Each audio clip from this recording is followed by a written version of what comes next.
Welcome back. PM મોદીના દક્ષિણ Africa પ્રવાસનો આજે બીજો દિવસ છે.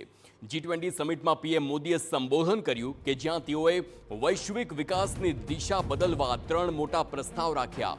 પીએમ મોદીએ કહ્યું કે અનેક દશકોથી G20 દુનિયાની અર્થવ્યવસ્થામાં મહત્વનો ફાળો આપે છે, પરંતુ વર્તમાન વિકાસ મોડેલે મોટા સમુદાયોને સંસાધનોથી વંચિત રાખ્યા છે.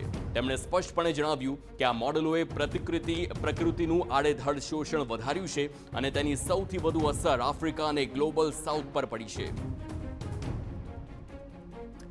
પીએમ મોદીએ મુખ્ય 3 પ્રસ્તાવ રાખ્યા હતા, જેમાં વૈશ્વિક સંસ્કૃતિ, આફ્રિકાના વિકાસ, આતંકવાદ તેમજ ડ્રગ્સની સમસ્યાનો સામનો કરવા માટે પહેલ કરવાની વાત કરી. પીએમ મોદીએ ડ્રગ્સ આતંકવાદી નેટવર્ક પર ઊંડી ચિંતા વ્યક્ત કરતા કહ્યું કે ફેન્ટનાઇલ જેવા કૃત્રિમ દવાઓ સમગ્ર વિશ્વમાં આરોગ્ય, સમાજ અને રાષ્ટ્રીય સુરક્ષા માટે ખતરો છે. તેથી G20 એક સંયુક્ત ઝુંબેશ શરૂ કરવી જોઈએ કે ડ્રગ્સ અને આતંકવાદ સંબંધોનો સામનો કરવા માટે G20 પહેલ કરશે તો તેનાથી ટ્રાફિકિંગ, ગેરકાયદે નાણાકીય નેટવર્ક અને આતંકવાદી ભંડોળ બંધ થશે.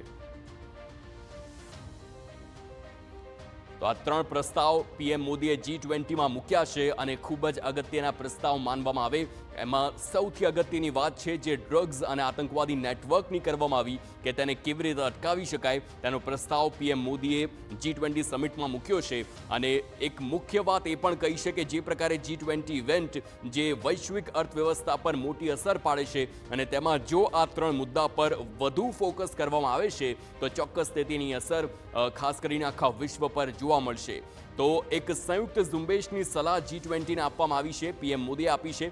સંયુક્ત સામનો કરવા પર આતંકવાદ ઘટશે, એટલે કે જો બધા G20 દેશો એક થઈને તેનો વિરોધ કરે, એકજૂટ થઈને સામનો કરવા પર ગુનો છે, આતંકવાદ છે, ડ્રગ્સની વાત હોય, આતંકવાદની વાત હોય, તેની સામે એક થઈને પહેલ કરવાની વાત પીએમ મોદીને કરી છે.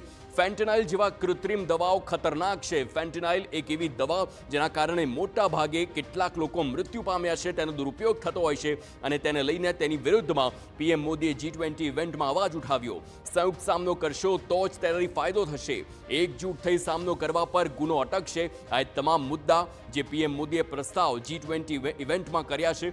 જોહાન્સબર્ગમાં હાલ ચાલી રહી છે G20 ઇવેન્ટ, જેમાં પીએમ મોદી પણ સહભાગી થયા અને હવે અલગ અલગ મુદ્દાઓ પીએમ મોદીએ G20 સમક્ષ મૂક્યા છે.